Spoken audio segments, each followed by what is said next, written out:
देवहंस समारंभा निम्बभास्कर मध्यमा अस्मदाचार्य पर्यन्ता वंदे गुरु परंपरा। बोलो भक्तवत्सल भगवान की, शिव महापुराण की, नवदुर्गा भगवती की जय, नवरात्र महोत्सव की जय, नेपाल माता की जय, पशुपतिनाथ भगवान की जय। जय जय श्री राधे, हर हर हर महादेव शंभो।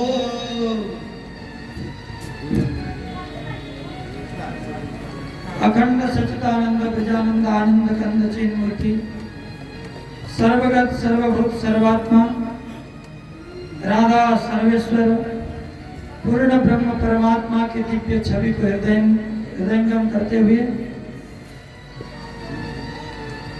इस मंडप में आवाहित स्थापित देवी देवताओं को कोटि कोटि वंदन नमन। साथ में स्थानीय देवी देवता भगवान महादेव,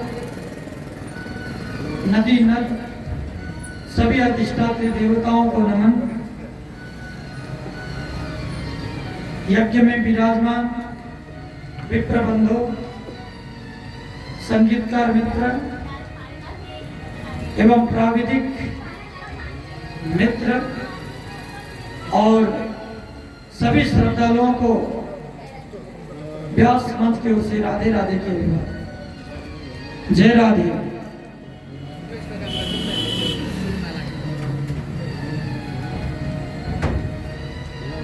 कलिकाल से कलुषित होकर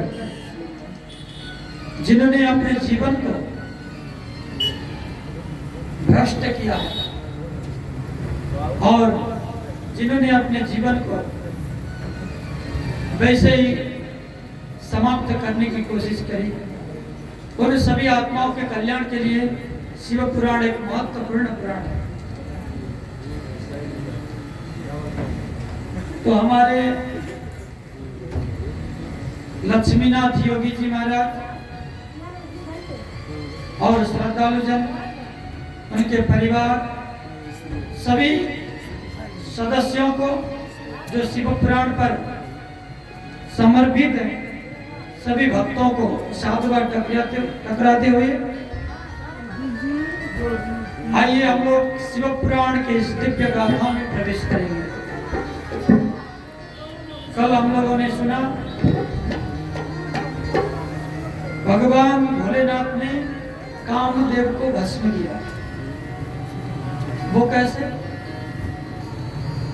सभी देवताओं ने कामदेव से कहा कि तुम जाकर भगवान शंकर की उस तपस्या को भंग करो, एकाग्रता को भंग करो और पार्वती से शादी करने के लिए मजबूर करो।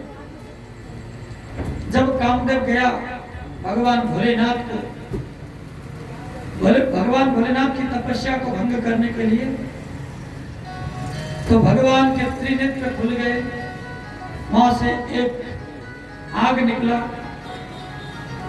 और कामदेव भस्म तो हो गया, लेकिन आग शांत नहीं हुआ। वो जाकर समुद्र में गिरा, ज्वार भाटाएं निकलने लगी, सुनामी लहर निकलने लगी समुद्र से। तो सज्जनों, उसी भगवान की रुद्र कोप से बाद में जालंधर का प्रकट होता है। जालंधर को जन्म उपकरण यहाँ पर तैयारी होनी चाहिए। जालंधर भगवान शंकर के अंश अवतार,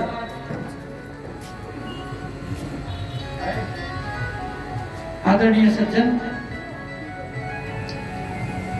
त्रिपुरा सुरपनी भगवान शंकर के शक्ति द्वारा निर्माण भएको तरै असुर भए, जसले नराम्रो कर्म गरे अनि भगवान द्वारा उसलाई समन गर्नुपर्ने भयो। बोल शंकर भगवान की।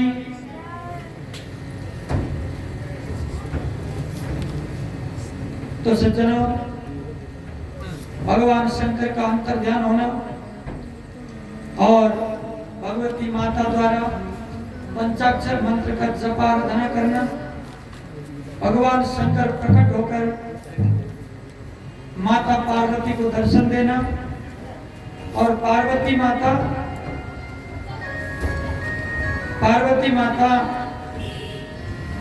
भगवान शंकर को गृह शांति के लिए उत्प्रेरित करना। देखो, भगवान को गृह शांति के लिए माता पार्वती ने कहा और भगवान गृह शांति के लिए चले गए। अब यहाँ पर भगवान की ओर से नारद जी और बहुत सारे ऋषि महर्षि लोग कन्यार्थ बनकर गए और जाकर पार्वती का हाथ भगवान शंकर के लिए मांगा और हिमालय ने भी इस बात को स्वीकार किया।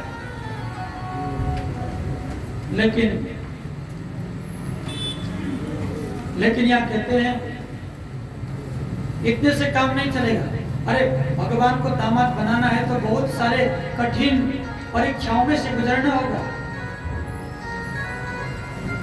भगवान ने विचार करने भाव साक्षी के मौसम श्रद्धा भक्ति आ रहा मलाई कन्या दिन खोजेगा होने की कसी को पूरा सुनेरा को दिन खोजेगा होने की मैले बुझना जरूरी है। पहले परीक्षा लेना पड़ेगा। भगवान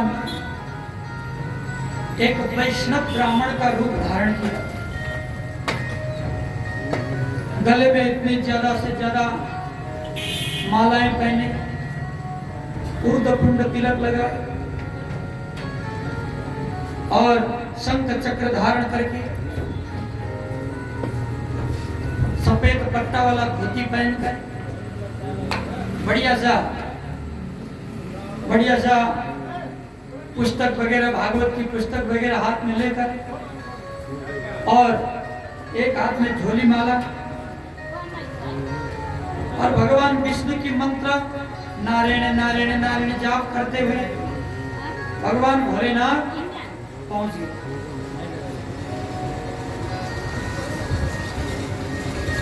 सबसे पहले पार्वती के निकट पहुंचे और पार्वती की परीक्षा लेना प्रारंभ किया। ब्रह्मचारी स्वरूपेण कष्टम हि कुतागता इदं वरम भासयसे पदवेद विदांबर। पार्वती पूछती है, अरे इतना सुंदर ब्रह्मचारी का भेष धारण करके तुम कौन हो? कोई देवता हो, कोई किन्नर हो, कोई असुर हो, कोई सूर हो, बताओ तो सही। ब्रह्मचारी रूपी शिव कहते हैं,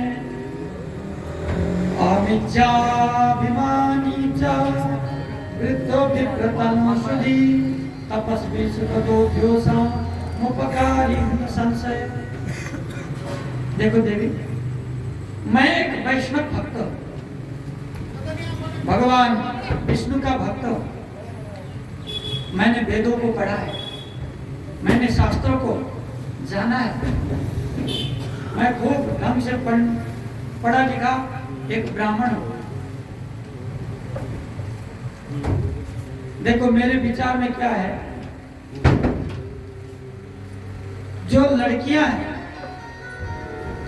लड़कियां जब भी देखो तो सुख भोग की अधिकारी है,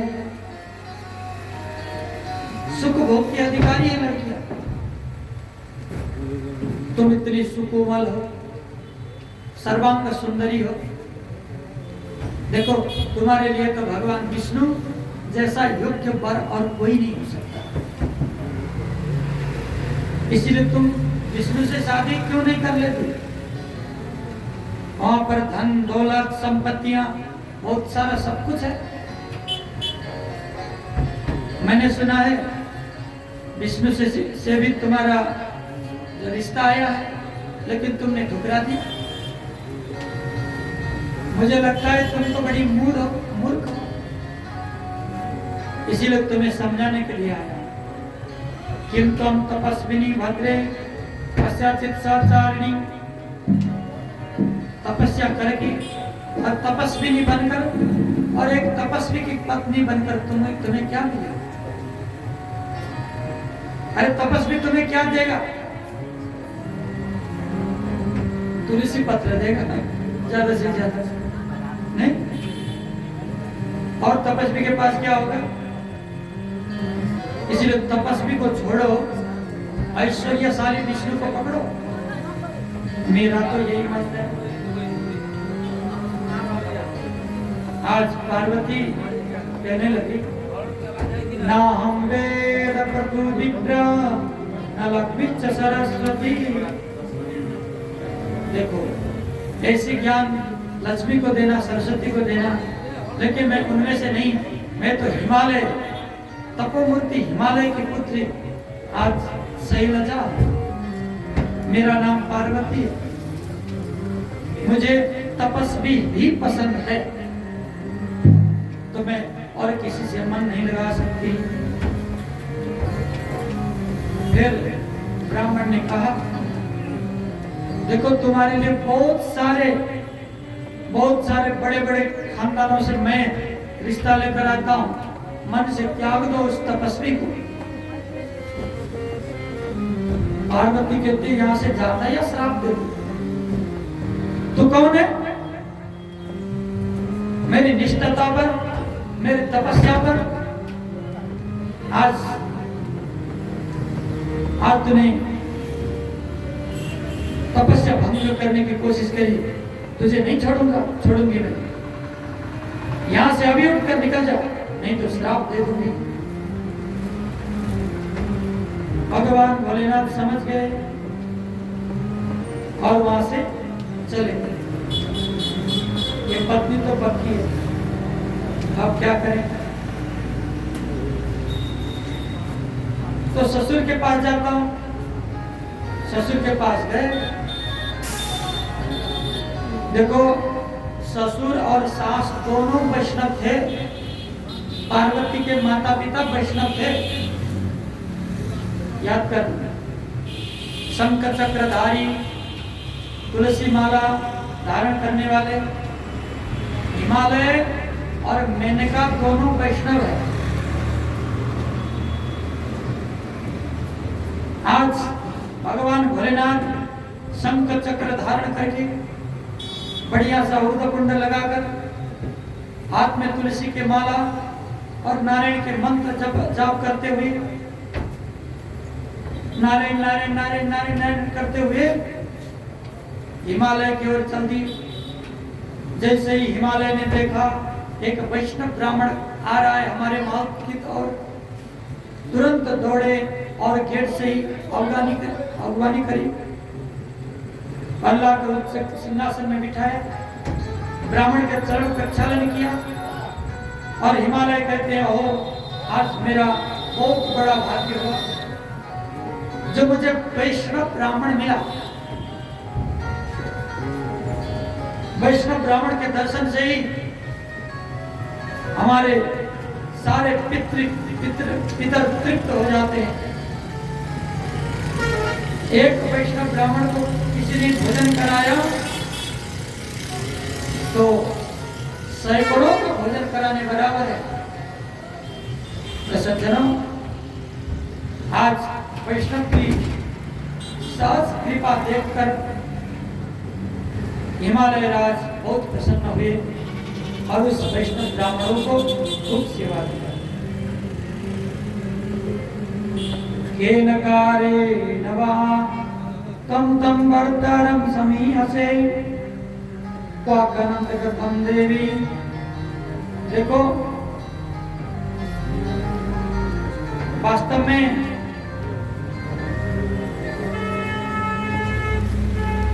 आज यहाँ पर ब्रह्मचारी वेश धारण करके जो आए हैं, ऐसे भगवान शंकर ने हिमालय से कहा कि देखो हिमालय राज, मैं तो एक वैष्णव ब्राह्मण हूं, मैंने 18 पुराण पढ़ा है, चारों वेदों को जाना है, षड शास्त्रों को मैंने पढ़ा है, लेकिन जब मैंने देखा कि आप तो परम वैष्णव हो, भगवान के भक्त हो, लेकिन आप कोई कुकृत करने जा रहे हो ऐसा मैंने सुना, इसीलिए मैं दौड़ते चला आया। आपका कहना क्या है? मैंने समझा नहीं। अरे अभी भी नहीं समझे? महाराज आपकी बेटी एक गौरी है, मैंने सुना। हाँ वो तो है, लेकिन किसको देना चाहते हो? नहीं, उसका तो विवाह फिक्स हो गया है, इसके साथ, एक तपस्वी के साथ। यही तो बात। मैंने सुना तुमने शिव जी को देने की ठान ली। अरे उनमें क्या देखा तुमने? ना उनका कोई ज्ञान है, ना विवेक है, ना बुद्धि है, ना कोई शरीर में कपड़े पहनते हैं, जब भी देखो भांग और धतूर पीते रहते हैं। शरीर इतना अपवित्र है, स्मशान भूमि के राखों को शरीर में लगाते हैं। देखो स्मशान घाट में जाने के बाद हमें घर में आकर नहाना चाहिए और पंचगव्य प्राशन करके ही पवित्र होते हैं लोग, लेकिन जो शिव है वो तो हर निशम 24 घंटा स्मशान घाट के जो राख है उसको शरीर में घिस कर चलता है। उसका शरीर अपवित्र, उसकी वाणी अपवित्र।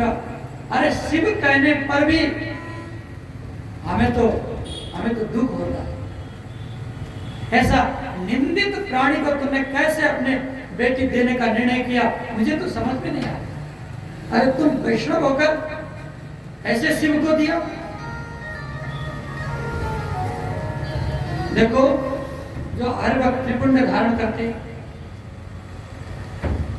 जल में सोते, कीचड़ों में रहते, और ऐसे शिव को तुमने बेटी देने का जो निर्णय किया वो कितना दुर्भाग्य है। देखो चारों वेदों में, सद शास्त्रों में, 18 पुराणों में मैंने तो कभी नहीं देखा कि ऐसे भी पिताजी होते हैं, ऐसे मूर्ख पिताजी होते हैं जो अपनी बेटी को तपस्वी को दे देते हैं, और भी शैवी को दे देते हैं वैष्णव होकर। मुझे तो समझ में नहीं आया। मैना जब सुनती है तो अपने पति से कहने लगी कि अब बस हो गया, मैं समझ गई हम लोगों से बहुत बड़ी गलती होने जा रहा था। विप्र बंधु, आप तो हमारे भगवान बनकर आ गए, बताओ तो सही हम अपने बेटी किसको दें? अरे नारायण को दो, नारायण तो इनके लिए बहुत अच्छे, उनके पास वैकुंठ है, उनके पास ऐश्वर्य है, उनके पास सब कुछ है। तो आज मैना ने सख्त मना किया, मैं ऐसी गंदी, वो तो गंदा है बहुत शिव जी, तो मैं ऐसा गंदे को अपनी बेटी नहीं दूंगी। तो पर्वत में भी कहने लगे, देखो आप, मैं तो विष्णु का भक्त हूं, आप भी वैष्णव हो, आपकी बातों को मैं कैसे टालूं?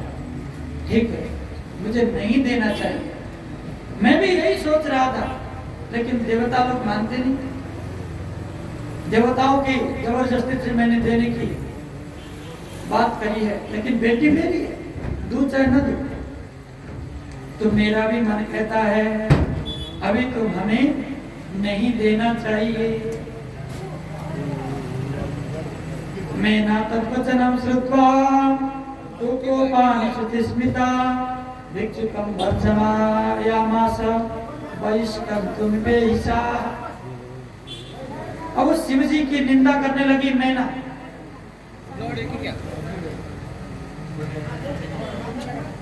अपने बेटी को बुलाती है और बेटी से कहने लगी, बेटी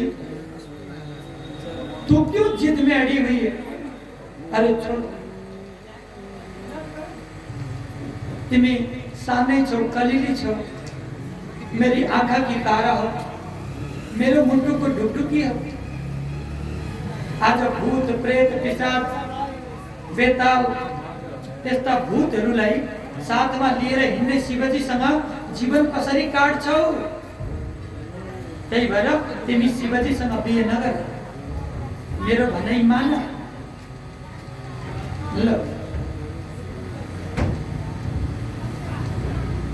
मैना अपने बेटी को समझाने लगी, लेकिन पार्वती कहती है मैं शादी करूंगी तो महादेव से ही करूंगी, नहीं तो कुंवारी मर जाऊंगी, शादी नहीं करूंगी।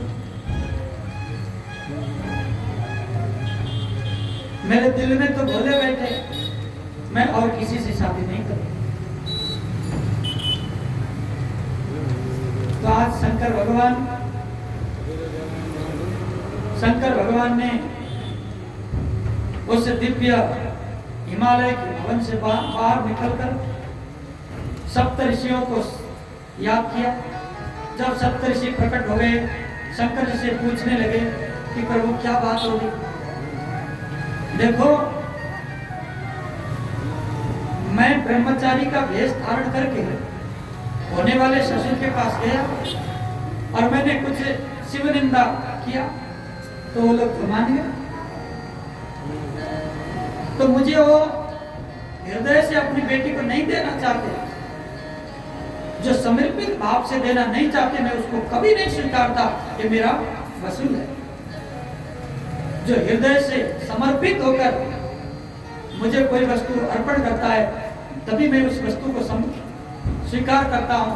जबरदस्ती कोई देता है, किसी के बहलाने से जो देता है, तो उस वस्तु को मैं कभी भी स्वीकार नहीं करता। ये तो पत्नी की बात। तो आज सप्तऋषियों को याद किया और भगवान कहते हैं कि जाओ जाकर उस हिमालय को समझाओ और मैना को समझाओ। तो सप्तऋषि जाते हैं। सप्तऋषि जाकर हिमालय के पास पहुंचते हैं तो हिमालय बहुत खुश हो जाता है। अरे, हिमालय कहने लगे, आज तो मेरे पितरों ने मुझे ऐसा आशीर्वाद दिया जो लोक बंद लोक पूज्य स्वर्ग में भी जिसका सत्ता है, ऐसे महापुरुष मेरे घर में आए। देखो, आचार्य गुरुओं को भी घर में जब जाना होता है तो भगवान प्रेरणा जब करते जब ही जा पाते, नहीं तो कोई भी आचार्यों को घर में नहीं ले जा सकता। तो सज्जनों, आज सप्तऋषि जब घर में गए, हिमालय बहुत प्रसन्न हुआ। पुण्यवंतो वयम धन्याः, मैं तो पुण्यवान, मैं धन्य हो गया, आप जैसे महापुरुषों का दर्शन मुझे मिला। तो चरणों को प्रक्षालन किया, जल ग्रहण किया और ऋषियों का चरणों का जो जल है चरणोदक, वो घर में छिड़काव किया। ऐसा ही करना चाहिए। और पूजन किया, उसके बाद गद्दी में बिठाया। जो बड़े बड़े महापुरुष घर में जाते हैं, हमें भी चरण प्रक्षालन कर लेना चाहिए। क्यों? श्रीमद् भागवत महापुराण में एक प्रसंग आता है। सिंधु सोवीर नगर का एक राजा, जिसका नाम था रहुगण। तो रहुगण ब्रह्म ज्ञान लेने के लिए कपिल मुनि के आश्रम जा रहा होता। तो उसी समय जड़ भरत से मुलाकात हो जाता है। तो जड़ भरत के साथ जब वार्तालाप हुआ तो उस रहुगण ने पूछा कि मुझे ब्रह्म ज्ञान कैसे प्राप्ति होगा। तो जड़ भरत कहते हैं बिना पाद रजो बिना महत पाद रजो विषेक रहु गणित तपसा नयाति न जया निर्वपणा गृहात्वा। अरे रहुगण, ब्रह्म ज्ञान तो जब तक महापुरुष के चरणों की धूलि तुम्हारे मस्तक पर नहीं आएगी तब तक तुम्हें ब्रह्म ज्ञान प्राप्ति नहीं होगी। ये लिख के रखिए। हमें भी ब्रह्म ज्ञान प्राप्ति करना है और इस संसार से सदैव के लिए छुटकारा पाना है तो महापुरुषों के चरणों में हमें भी न्योछावरित होना है। तो आज सप्तऋषियों के चरणों में समर्पित होते हुए अर्घादि अर्पण किया और अर्घादि ग्रहण करने के पश्चात सप्तऋषि कहते हैं तुम कितने भाग्यवान हो हिमालय। तुम्हें पता है जिन्होंने तुम्हारे पुत्री का कन्यादान लेने को स्वीकार किया है वो तो चराचर जगत के मालिक है। शिव से बड़ा न कोई दूजा। शिव अंतर्यामी है। कर्तुम अकर्तुम अन्यथा कर्तुम सर्वशक्तिमान है शिव। शिव से बड़ा और कोई देव नहीं। उन्हीं से सारा जगत का निर्माण हुआ है। इसलिए ऐसे शिव को तुम दामाद बनाने जा रहे हो, इसलिए हम तो बधाई देने आए हैं। हिमालय का मन परिवर्तन हो। अरे कैसा मन है भाई, कभी शिव जी का निंदा करने लगता है, कभी प्रशंसा। ऐसा दोगलापन नहीं होना चाहिए। जब तक आप इष्ट के प्रति समर्पित नहीं हो तब तक आपका कल्याण नहीं है। कोई भी विवाद हो पहले उसको जांचो, परखो, समझो। जब आप एक निर्णय में पहुंचे हो तो किसी की भी बात मत सुनो। निर्णय में पहुंचने के बाद उस कार्य को करके ही दिखाओ। निर्णय में जाने से पहले छलफल किया जाता है, लेकिन ज्यादा लोगों की बात सुनोगे तो कभी भी सिद्धि नहीं होगी। इसलिए महापुरुष हमें जीवन जीने के लिए एक सूत्र दिया करते हैं, सुनना सबका, क्या सुनना सबका, करना मन का। बोलो राधे राधे। भाई यहाँ भी तो देख बैठे हैं, पूछ लो ना अपने मन से, मुझे करना चाहिए नहीं करना चाहिए। इसलिए सुनना सबका, सबका सुनो, लेकिन सुनने के बाद आपका मन क्या कहता है वही करें।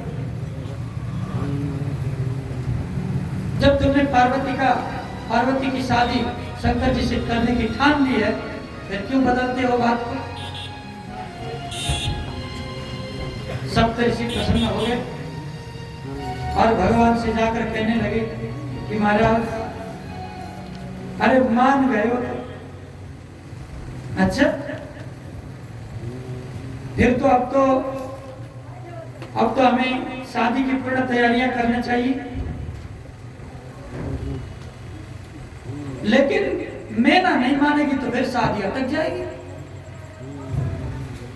मैना को समझाना होगा। तो हिमालय के पास गए सप्तऋषि और पूछे कि आपकी पत्नी कहाँ है? तो पत्नी तो कोको भवन में जाकर बैठी है। वो क्या कहती है कि साधु से शादी करोगे तो मैं मर जाऊंगी, लेकिन शादी होने नहीं दूंगी। लो, मेरी बेटी मुझे ज्यादा नहीं हुई, मैं ऐसे साधुओं के साथ शादी नहीं करूंगी, मेरी बेटी को मैं नहीं दूंगी।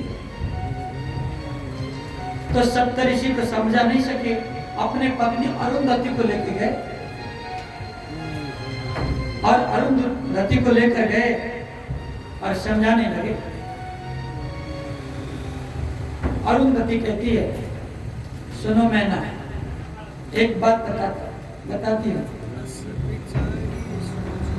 आज अरुंधति को देखते ही मैना रोने लगी और उनके चरणों में वंदन करती हुई अपने सारे जो मन की बात आज अरुंधति के आगे खुले हुए। कोई अपने से मिलने वाला या श्रद्धावान श्रेष्ठ व्यक्ति विद्वान व्यक्ति कोई आ जाता है मुसीबतों की घड़ी में तो व्यक्ति को रोना भी आ जाता है और बहुत भाव में बढ़ जाते हैं। तो मैना को भी ऐसा ही अरुंधति ने समझाते हुए कहती है, देखो जो विधाता ने विधि लिखा है ना उसको कोई भी टाल नहीं सकता। अस विचार सोच ही मति माता। अरे माता एक बार सोचो तो सही।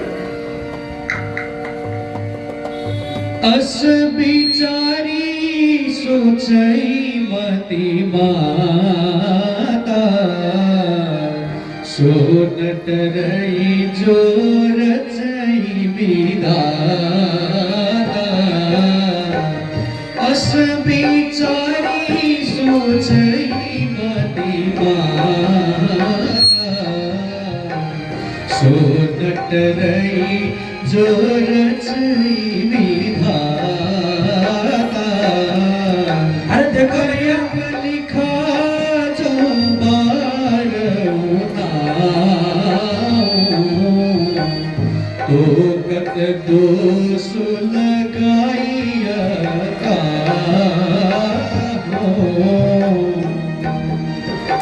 देखो माँ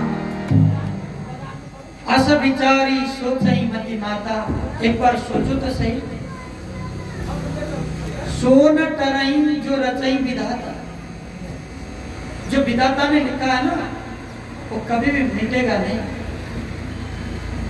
लेकिन एक बात को साधुओं से नफरत क्यों? साधुओं से साधकों से तुम्हें नफरत क्यों होता है? नहीं उनके पास धन नहीं होता है, उल्टे बुद्धि के होते हैं, तपस्या करते रहते हैं, बेटी को बहुत दुख होगा। देखो आजकल के जमाने में जो दारू पिए रोड में लड़े गिरे हैं और पीटे मारे तो इससे अच्छा तो साधु ही अच्छा है। कम से कम देवी करके प्रणाम करता रहेगा, मानता रहेगा। देखो साधु लोगों से नफरत करना छोड़ दो। मैं एक दृष्टांत आपको देती हूँ। एक दृष्टांत कहते हुए कहती है, एकदा पिप्पला ऋषि गंतुम स्वाश्रमा उत्सुका तपस्थाने निर्जने च गंधर्व चतुर्दशः। एक दिन की बात है, पिप्पलाद नाम के ऋषि जो पिप्पल के पत्तों को खाकर जीते थे, ऐसा पिप्पलाद ऋषि जिन्होंने अपने जीवन को सैकड़ों वर्ष ऐसे ही पिप्पल के पत्ते खाकर गुजारे, कई हजार वर्ष तपस्या किया और ऐसे जर्जर बूढ़े हो गए, थर थर थर थर कांपते थे। और उनकी जो दृष्टि है वो भी कमजोर हो गई थी, चल नहीं पाते थे ढंग से।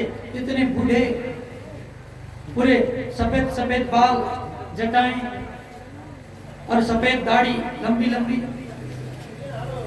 तक ऐसे बूढ़े पिप्पलाद की मैं कथा सुनाती हूँ।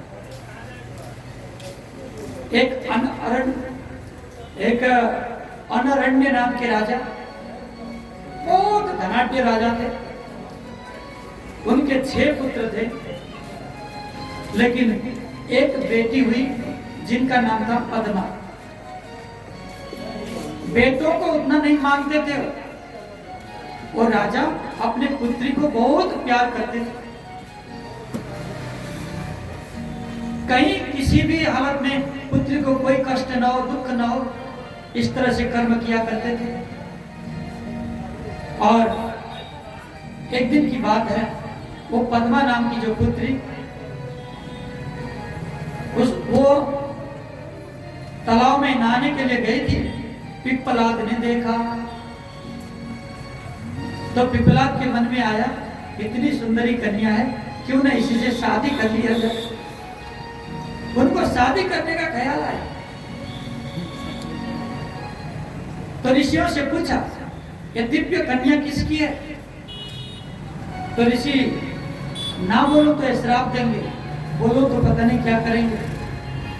बोल दिया, अनारण्य की बेटी है। पिपलाद मुनि गए त्रिशूल लेकर, महाराज बाहर निकलो। ऋषि आए, जैसे ही पिपलाद ऋषि आए गेट दरवाजे में, पता चला राजा को, दौड़ते हुए गए और चरण प्रक्षालन किया और महल में ले जाकर उच्च गद्दी में विराजमान कर खुद अपने नीचे बैठ गए और ऋषि की सेवा में संलग्न हो गए। पिपलाद ऋषि कहते हैं, बेटे सब कुछ अच्छा तो है, हाँ आपकी दया से सब कुछ है, बढ़िया चल रहा है। देखो महापुरुष का आना कोई विशेष प्रयोजन के लिए होता है, मुझे ऐसा मेरे पूर्वजों ने कहा है।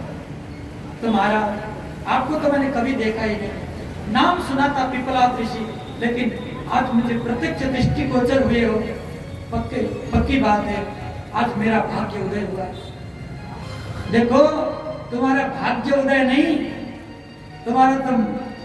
तुम्हारा तो सारे खानदानों का भाग्य उदय हुआ है। क्यों? मैं तो एक विशेष प्रयोजन से आया, इसलिए महाराज तुम्हारी बेटी हमको दे तो हम शादी करना चाहते हैं। राजा धाम से वही मूर्छित हो गए,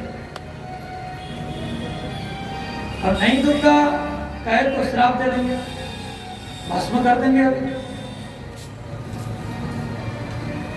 तो कैसे थे?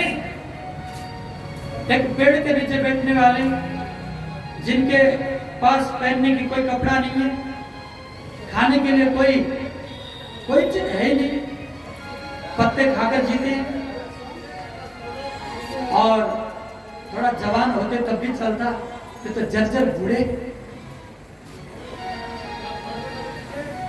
आज राजा अनारण्य बेहोश हो गए, कुछ देर में होश आया, थर थर कांपते हुए ऋषि से माफी मांगने लगे कि महाराज और कुछ मांग लो।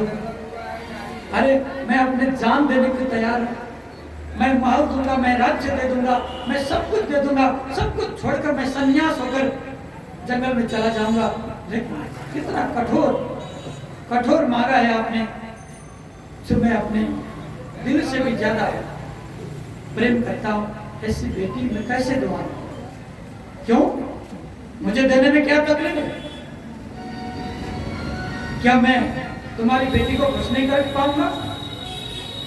राजन, देना है तो दो, मैंने ठान लिया, नहीं तो भुगतो।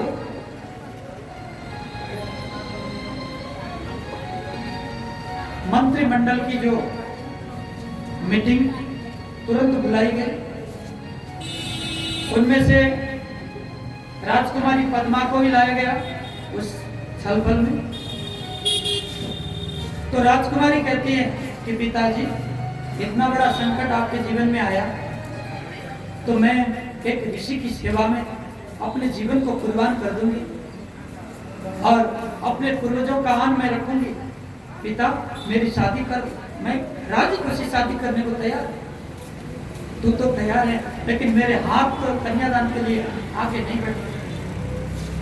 जितने भी मंत्री गण थे उन्होंने बोला, राज्य का नाश होने से अच्छा है कि एक बेटी का कुर्बान कर दो। महाराज आपको करना ही पड़ेगा, नहीं तो पिपलाद की क्रोध से कोई नहीं बचा सकता। राजा मजबूर हो गए और न चाहते हुए भी अपने बेटी पद्मा को पिपलाद ऋषि के हाथों में सौंपा। लेकिन इतना दुख हुआ, तुरंत राजगद्दी को त्यागा। आज राजगद्दी को त्याग कर साधु की वेश धारण करके जंगलों में जाकर अपने कलेवरों को शांत कर दिया। मैं जीऊंगा ही नहीं ऐसे जीवन को, जो मैंने आज बहुत बड़ा पाप किया। लेकिन ऐसा पाप भी नहीं था। पिप्पलाद ऋषि ने उस पद्मा को ले गए अपने कुटिया में। एक दिन की बात है, जब पद्मा जल भरने के लिए नदी में गई थी, उसी समय धर्मराज आ गए। इतनी बड़ी सुंदरी को देखकर धर्मराज भी उससे मोहित हो गए। कहते हैं, अरे देवी, तुम इतनी अच्छी हो और ऐसे जवान हो, आपके पति बूढ़े हैं, वो भी बहुत क्रोधी हैं, तो ऐसे बूढ़े और क्रोधी निर्धन पति को लेकर तुम क्या करोगे? मेरे साथ चलो, तुम्हें सारा राज्य दूंगा, वैभव दूंगा, सुख दूंगा, सब सुविधाएं मेरे पास। आज 6-7 पत्नियां हैं, उससे सबसे ऊपर तुम्हें रख दूंगा और सारी खुशी तुम्हें दूंगा, हमारे साथ चलो। पद्मा ने तुरंत जल को हाथ में लिया और कहती है, आज ही तेरा अस्तित्व समाप्त कर दूंगा। तू कौन है? अपने परिचय दे, मैं तुझे अभी कठोर से कठोर श्राप दूंगी। मैं सती हूं। तो सती को छेड़ता। तुरंत धर्मराज अपने देश में आ गए। त्राहिमाम त्राहिमाम देवी, मैं तो धर्मराज हूं, मैं पाप और पुण्य को परख कर जीवों को सजाएं और सुख देता। मैं तो आपकी पति व्रत धर्म की परीक्षा करने के लिए आया था। मुझे माफ करना देवी, मुझे माफ करना, श्राप मत देना। पद्मा कहती है, मेरे मुंह से निकल गया, अब ये वापस नहीं हो सकता। एक सती के मुंह से निकली हुई जो वाणी है वो कभी असत्य नहीं होगा। तुम्हें श्राप तो मिलेगा ही, तुम्हारी अस्तित्व समाप्त होगी ही, इसमें कोई दो मत नहीं।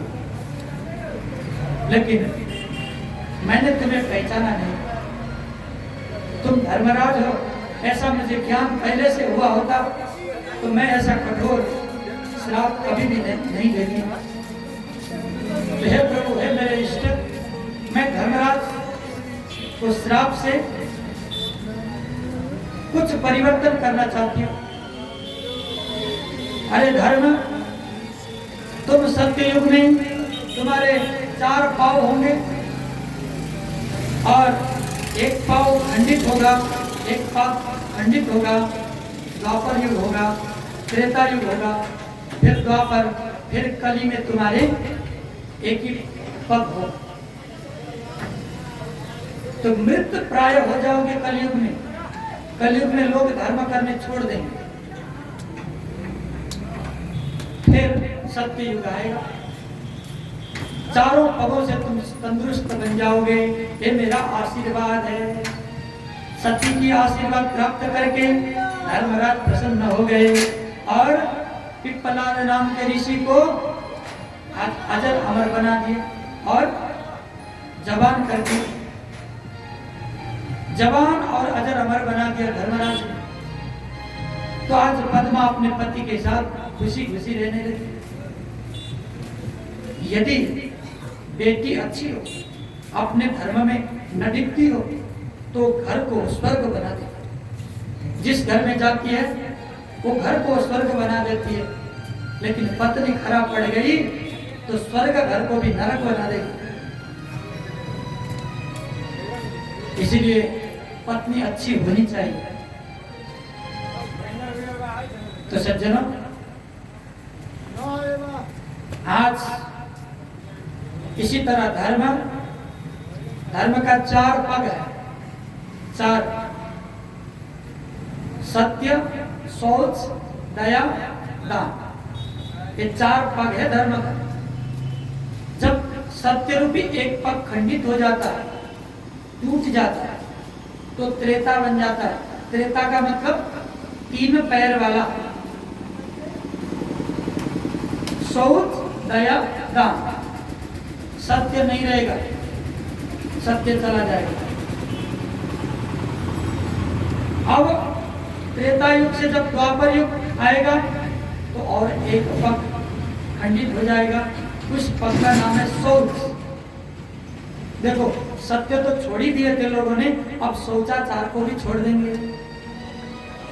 शौच का किसी को मतलब ही नहीं होगा, नहीं, शुद्धता किसी को चाहिए ही नहीं। फिर द्वापर युग से कलयुग आएगा और एक पैर खंडित हो जाएगा, दया भी खत्म हो जाएगा। तो कलयुग में दया, शौच, सत्य, ये तीनों चीज नहीं होंगी, ढूंढ कर भी नहीं मिलेगा। कितनी बड़ी बात है। सत्य कोई बोलना नहीं चाहता, सत्कर्मों में कोई जाना नहीं चाहता। और शुद्धता, न खाने में शुद्धता है, नहीं पहनने में शुद्धता है, न बोली में शुद्धता है, सभी चीजों में अशुद्धता होगा। दया किसी पर नहीं, अपने ही पति पर दया नहीं करती पत्नी, अपने ही पत्नी पर दया नहीं करता पति, तो और किसके साथ दया करे? पति और पत्नी का रिश्ता क्या है, लोग को बताओ। पति और पत्नी का रिश्ता आधा अंग और आधा अंगी है कि नहीं? पत्नी को क्या कहते हैं? अर्धांगिनी। अर्धांगिनी का मतलब क्या? आधा अंग, यही तो है। तो आधा अंग का मतलब हुआ कि यही शरीर का दाईं ओर और बाईं ओर। दाईं ओर पुरुष हो गया, बाईं ओर स्त्री हो गई। तो अपने सभ्य हाथ से, राइट हैंड से जो बाएं हाथ में चुमटी काटोगे तो दर्द किसको होगा? बताओ, खुद को होगा ना। तो बाएं हाथ से दाएं हाथ को चुमटी काटोगे, दर्द तो अपने को ही होगा, क्योंकि दोनों अंग तुम्हारे ही तो है। लेकिन पत्नी को तकलीफ देने से पति की आंखों में आंसू क्यों नहीं निकलता? बताओ। पत्नी को तकलीफ में देखकर पति की आंखों से आंसू क्यों नहीं निकलता? और पति को तकलीफ में देखकर पत्नी की आंखों में आंसू क्यों नहीं निकलता? इसका मतलब तुमने आधा अंग और अर्धांगिनी नहीं माना है। वो तो कहने की बात है।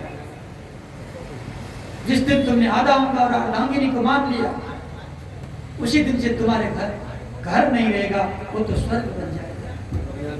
बोलना पड़ेगा राजा। तो सज्जनों, यहां पर पिप्पलाद नाम के ऋषि जैसे भी थे, पद्मा ने स्वीकार कर दिया। और पतिव्रत धर्म पद्मा का इतना तगड़ा था, उसी धर्म के कारण आज उन्हें पति भी जवान मिले और धन, ऐश्वर्य, वैभव भी सब कुछ लौट के आए। देखो, धन किसी ने इकट्ठा करके आपको नहीं देगा। धन आपके भाग्य से मिलता है, धन आपके परिश्रमों से मिलता है। यदि आपके भाग्य में है और परिश्रम कर रहे हो तो जरूर मिलेगा। लेकिन पितरों का जो धन का लालच तुम पर है, वो तो एक दिन समाप्त हो जाएगा। याद करना, मैंने खुद देखा है। मैंने खुद देखा। जब हम बंबई में गए तो एक ने परिचय दिया, रिक्शा चलाता था एक महापुरुष, रिक्शा चलाना उसका काम था। और एक फुटबॉल ग्राउंड था, तो उसका सफाई कर्मचारी था। फुटबॉल ग्राउंड का सफाई कर्मचारी।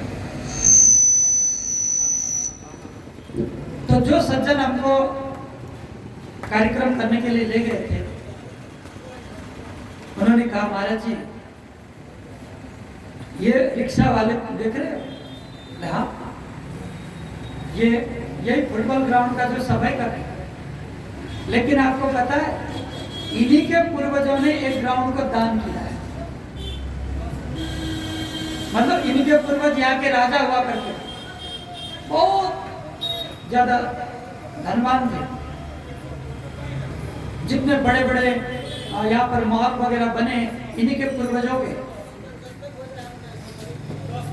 लेकिन कोई 2 पुश्ता 3 पुश्ता 4 पुश्ता में जब चले गए तो ये रिक्शा वाला हो गया, इनका सारा संपत्ति खत्म हो गया। और उनके पूर्वजों ने जो दान किया उसी जगह पर एक कर्मचारी, सफाई कर्मचारी। देखो जिंदगी कब पलट फेर कर जाए तो किसी को पता नहीं। आज करोड़पति रोडपति बन जाने के लिए 1 मिनट भी नहीं लगेगा, वो भी हमने देखा। तो सज्जन, धन के घमंड त्याग दो, अभिमान को त्याग दो। यदि भगवान ने चाहा तो एक ही दिन में तुम्हें धनवान भी बना सकते हैं, और जो दिया है परमात्मा ने एक ही दिन में छीन कर ले जा भी सकते हैं। इसीलिए सारे अभिमानों को त्याग कर कम से कम अपने कर्मों पर समर्पित बन जाओ, अपने धर्म पर समर्पित बन जाओ, अपने इष्ट पर भरोसा करो। एक दिन वही इष्ट तुम्हें सब कुछ देंगे। मन सजन अनमोल रे, इस मिट्टी में मारोल रे। अब जो मिला है फिर न मिलेगा, कभी नहीं कभी नहीं कभी नहीं रे। अब जो मिला है फिर न मिलेगा, कभी नहीं कभी नहीं कभी नहीं रे। मन सजन अनमोल रे, इस मिट्टी कभी नहीं कभी नहीं रे।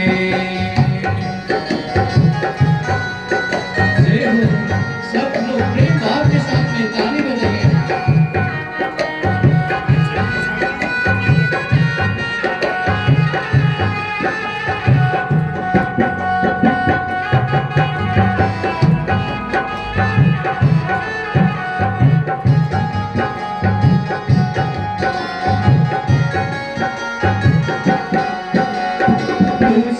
संग में जाया कर, गीत प्रभु का गाया कर। तू संग में जाया कर, गीत प्रभु का गाया कर। साँझ सवेरे बैठ के बंदे हरि का ध्यान लगाया कर हो। साँझ सवेरे बैठ के बंदे हरि का ध्यान लगाया कर।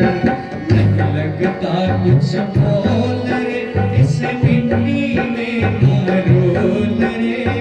नहीं लगता कुछ मोल रे, इस मिट्टी में नारोल रे। अब जो मिला है फिर न मिलेगा, कभी नहीं कभी नहीं कभी नहीं रे। अब जो मिला है फिर न मिलेगा, कभी नहीं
कर कदम बढ़ाना, फूल नहीं अलगाए। संभल कर कदम बढ़ाना, फूल नहीं अलगाए। मन की आंखें खोल रे, इस मिट्टी में ना रोल रे। मन की आंखें खोल रे, इस मिट्टी में ना रोल रे। अब जो मिला है फिर न मिलेगा, कभी नहीं कभी नहीं कभी नहीं रे। अब जो मिला है फिर न मिलेगा, कभी नहीं कभी नहीं कभी नहीं रे। मन सजना मन बोल रे, इस मिट्टी में ना रोल रे। मन सजना मन बोल रे, इस मिट्टी में ना रोल रे।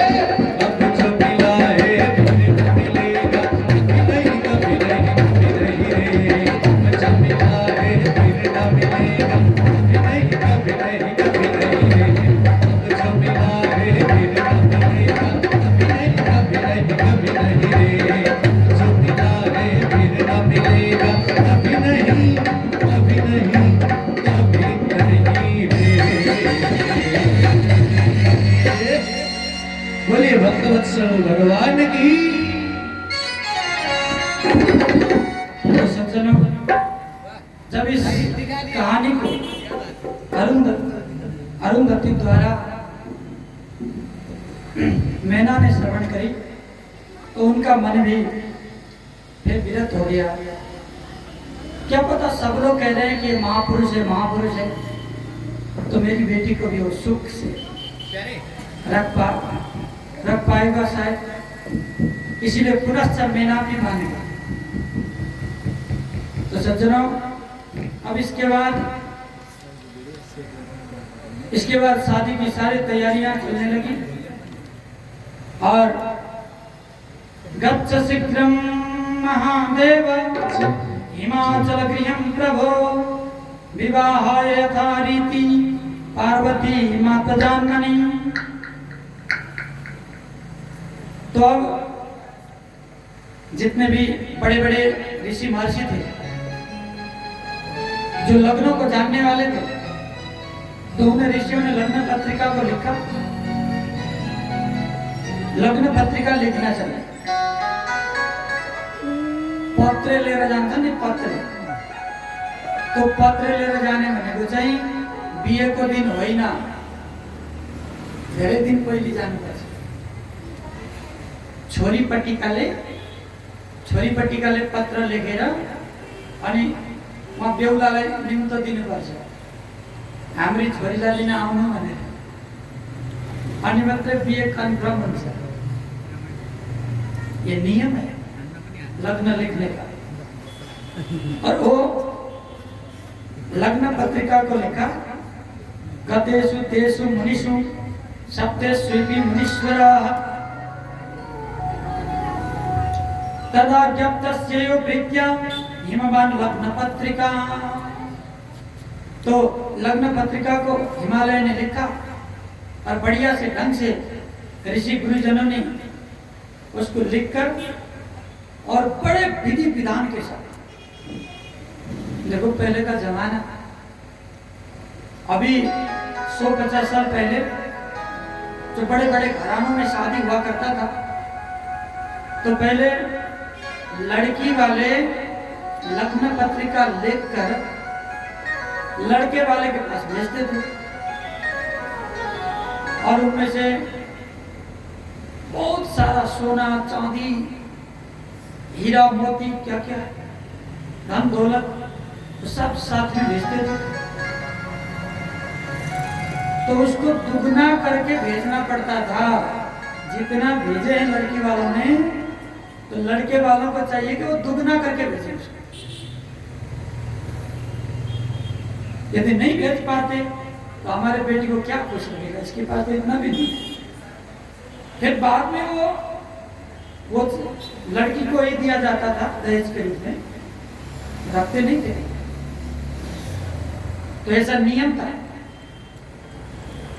तो उन्होंने भी ढेर सारे संपत्तियों को भेजा। कितने अब मैना को तो पहले से शंका था, ये तो भिखारी है, कुछ नहीं कर पाएगा, बेइज्जती क्यों करानी काम का।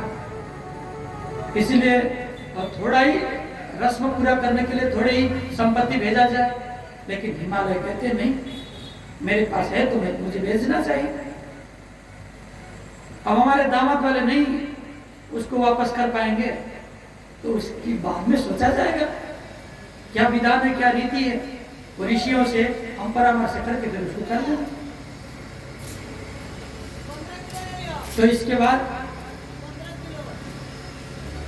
बहुत सारे रथों में भरकर, हजारों रथों में भरकर सोना और चांदी, जवरातें, बहुत सारे संपत्तियां भेजी गई।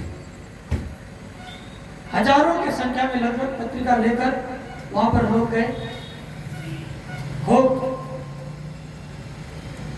दुनिया भर के संगीत के माध्यम से नाचते हुए, गाते हुए, मौज मस्ती करते हुए आज शंकर भगवान को लग्न पत्रिका देने के लिए गए। तो सज्जनों, वहां जाने के बाद भगवान भोलेनाथ ने सबकी स्वागत किया और जितना संपत्ति था उसका 3 गुना भेज दिया, 3 गुना ज्यादा।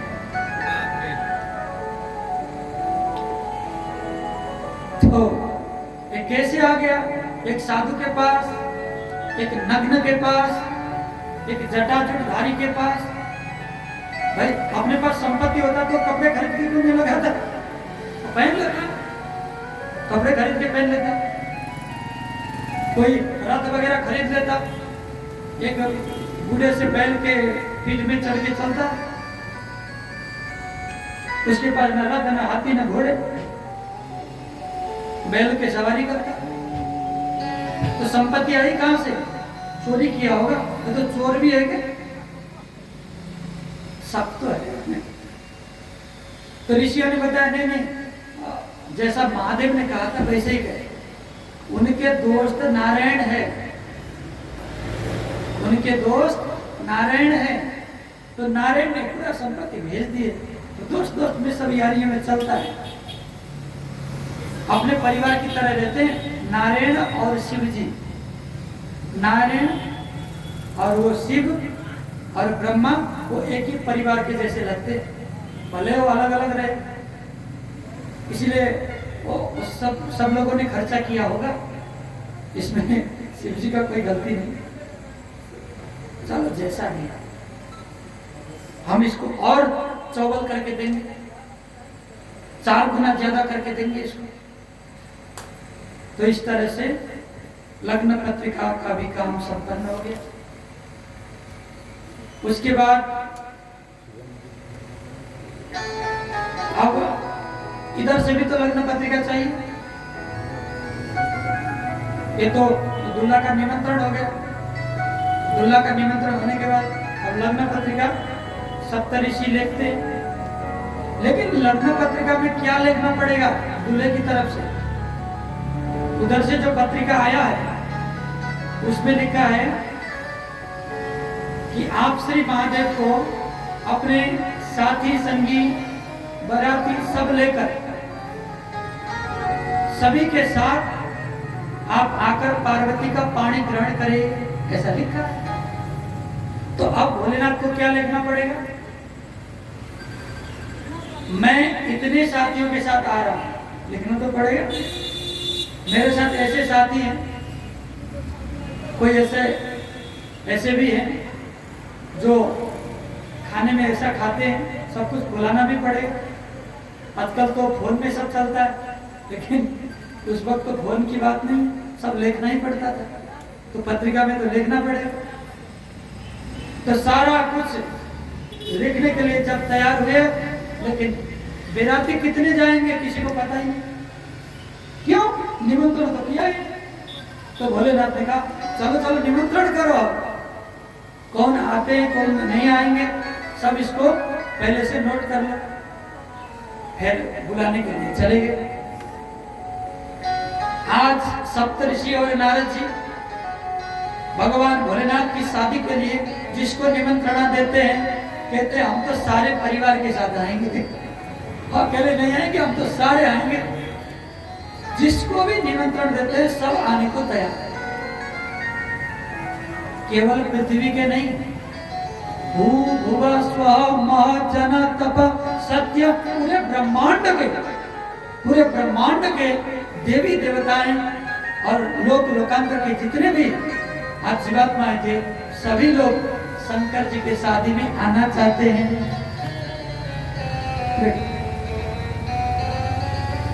जिसको निमंत्रण नहीं वो भी जाना चाहते हैं, नहीं हम तो जाएंगे, कौन रोकता है, देखते हैं। अरे प्रभु तो हमारे भी है, अपने प्रभु के शादी में जाने के लिए क्या निमंत्रण की जरूरत है, हम तो वैसे ही चले जाएंगे। तो पूरा विश्व, पूरा संसार आने को तैयार हो गया। तो यही लिख दिए पत्रिका में, पूरा ब्रह्मांड आ रहा है, और क्या हमारे यहाँ संपूर्ण ब्रह्मांड का महात्म्य है। देखो ब्रह्मांड महात्म्य क्यों? क्योंकि भगवान शंकर की कथा तो ब्रह्मांड की कथा है।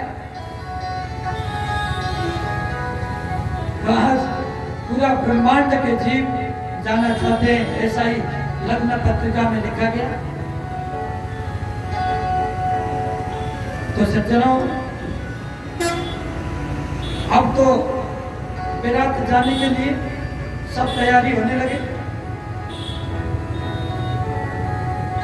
तो पाल यात्रा, क्रौंच, पुरुषोत्तम और विद्या, मास्तली, सारे पर्वत भी मानव बनकर चल रहे हैं, सजीव बनकर चल रहे हैं। गोदावरी, गंगा, सरस्वती, नर्मदा, सिंधु, कावेरी, ये सारे नदियां भगवान शंकर की शादी में जाना चाहते हैं। तो सज्जनों, इस तरह से सब लोग जाने को तैयार हो गए। बड़े साज धस के साथ सप्त ऋषि ने लेकर वो लग्न पत्रिका को हिमालय की नंदिनी और पार्वती माता के हाथों में उस पत्रिका को दिया। खुश होकर वो पत्रिका को पढ़कर सुनाए ऋषियों ने, और उसी तरह शादी की तैयारियां शुरू हो गई। ऐसा तैयारियां कोई कल्पना भी नहीं कर सकता। विश्वकर्मा को बुलाया गया शादी के मंडप बनाने के लिए।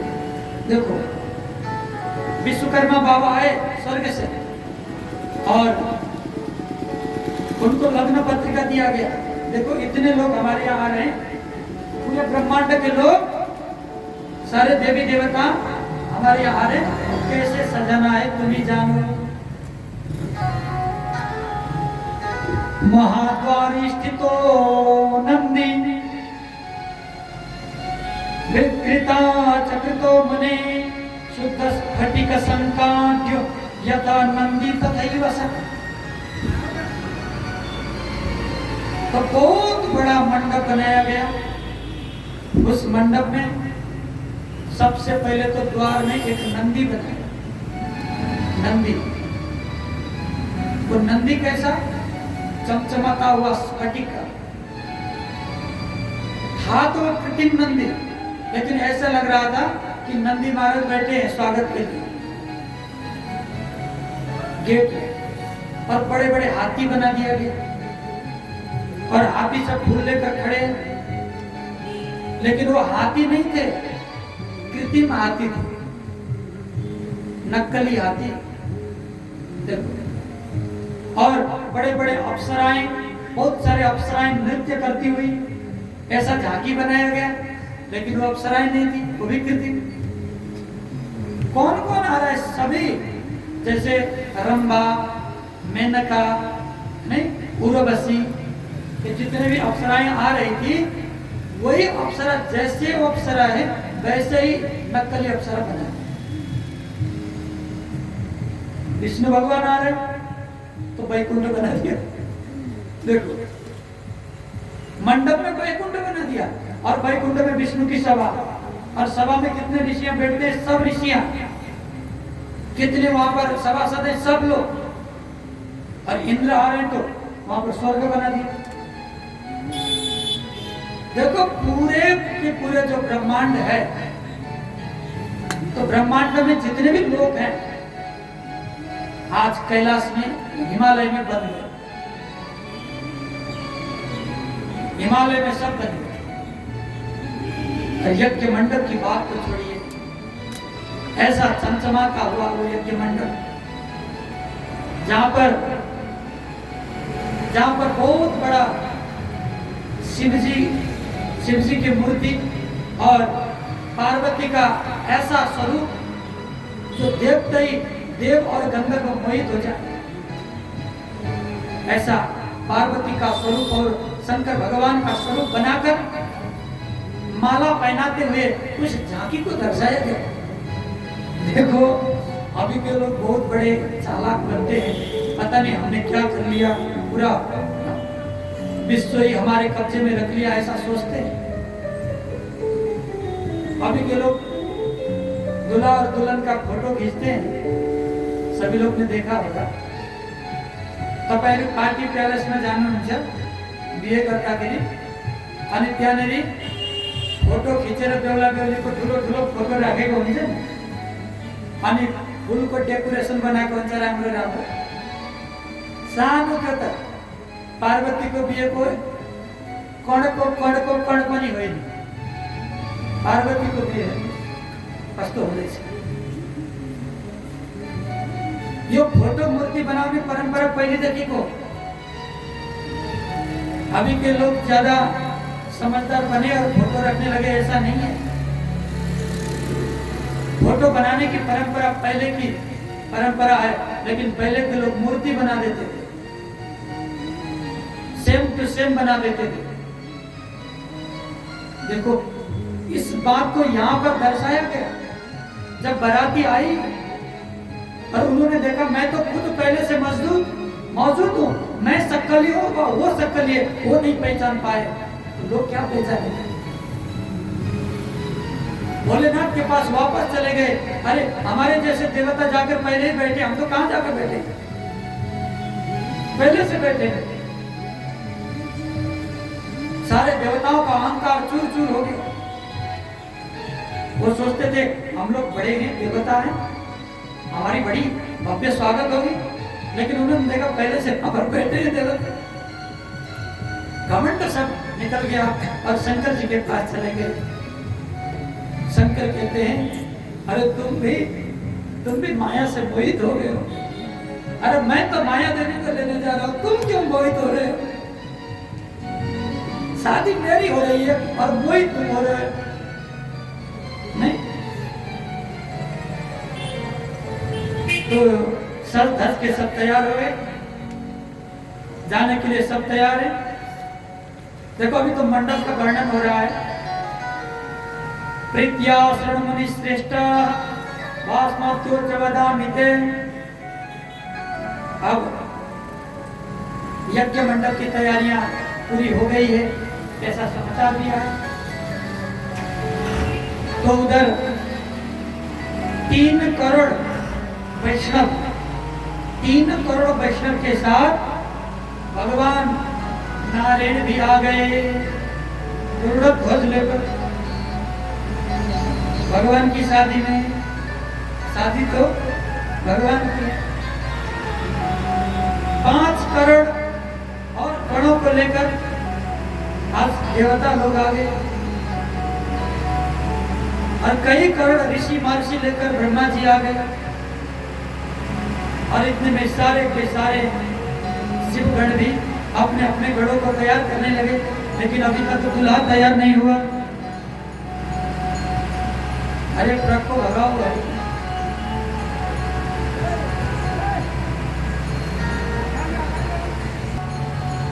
तो दूल्हा तैयार नहीं हुआ तो क्या करते हैं, अब दूल्हे को तैयार करने के लिए सभी लोग जाते हैं। देखो कैसे तैयार हो रहे हैं हमारे दूल्हा। आप इन्हीं की शब्द में सुनिए। तो कहते हैं अत्यंत शब्द में चापी सभी स्थिति नारद, सभी ऋषि महर्षि जाकर बहुत ही भभूति और बागंबर लगाने लगे। लेकिन इसी को बहुत खूबसूरत तरीके से गोस्वामी तुलसीदास कहते हैं, शिवई शंभो गण करहि श्रृंगार। कैसे श्रृंगार कर रहे हैं? गोस्वामी तुलसीदास के शब्दों में सुने। शिव ही शंभु गण करहि श्रृंगारा, जटा मुकुट ही मोरु समारा, कुंडल कंचन परिरे व्याला, तन विभूति पर के हरि छाला, ससेला लाट सुंदर सिर गंगा, नयन तीली उपबीत भुजंगा, करल कंठ उर नर सिर माला, शिव वेश शिव की माला, करती शूल डमरू बिराजा, चले सबहि चढ़ी बाजहि बाजा।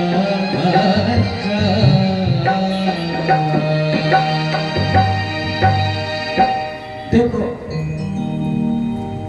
सिर में चंद्रमा लगा दिया गया, सारे जटाओं को एकत्र करके रुद्राक्ष माला लगा दिया गया, दूल्हा सज रहे।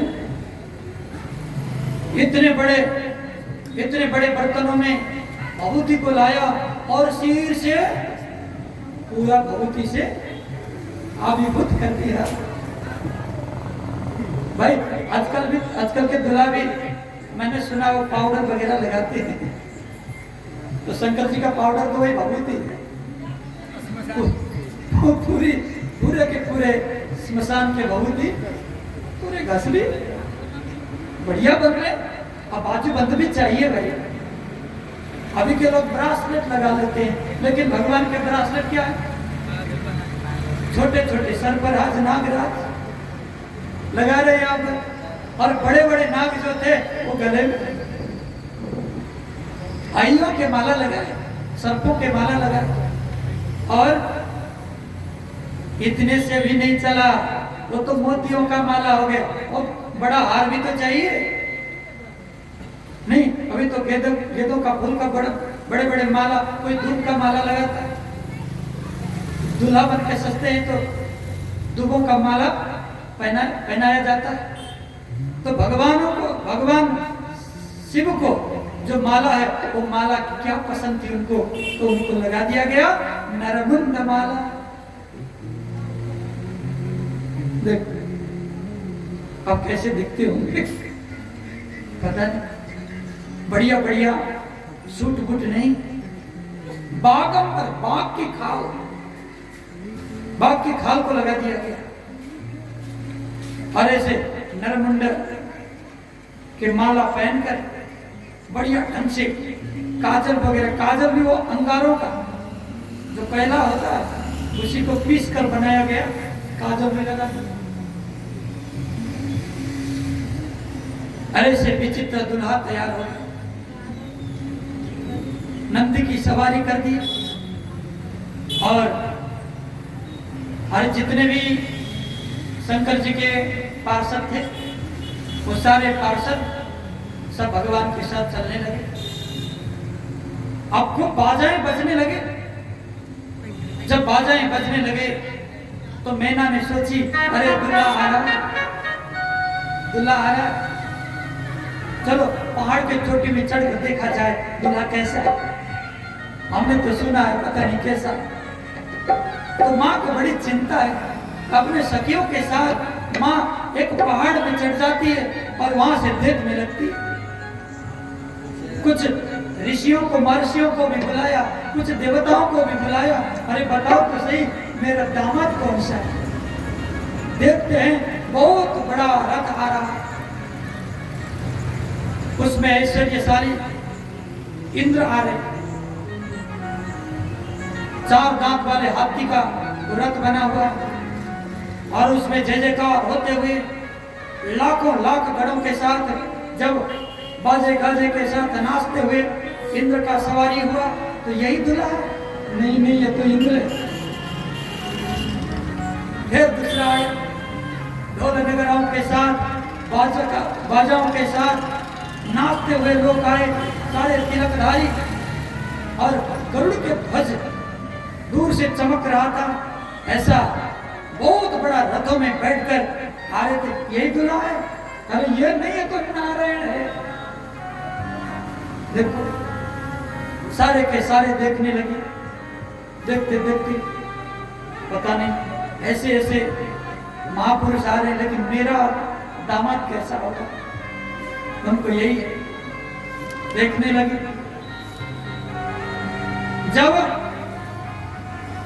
सारा अच्छे अच्छे लोग जितने भी देवी देवता हैं उनका जो समूह है, झुंड है, वो खत्म हो गया।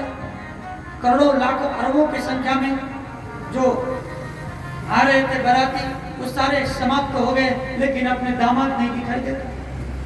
तो दामाद है कहाँ? बड़ी अटपटा सी आवाज सुनाई देने लगी, भूत प्रेत पिशाचों की। ऐसे ऐसे आवाज सुनाई देने लगा, कान बंद करने लगी मैना, अरे ये आवाज कहां से आ रहा है?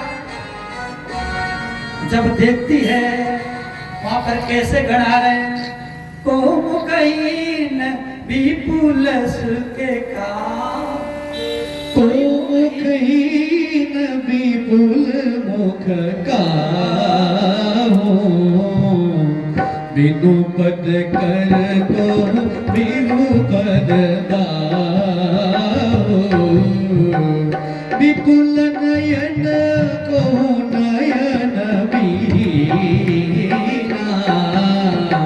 हृष्ट पुष्ट को अति नरहीना, कोमुखहीन विपुल मुख काहू, बिनु पद कर कहु बिनु पद बाहू, विपुल नयन को नयन बीना, हृष्ट पुष्ट को हृष्ट पुष्ट को हृष्ट पुष्ट को नयन बीना।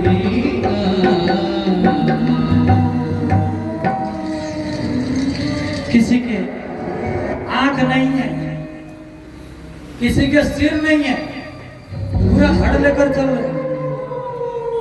ऐसे आवाज, मन में डर होने लगा, अरे ये क्या आ रहा है?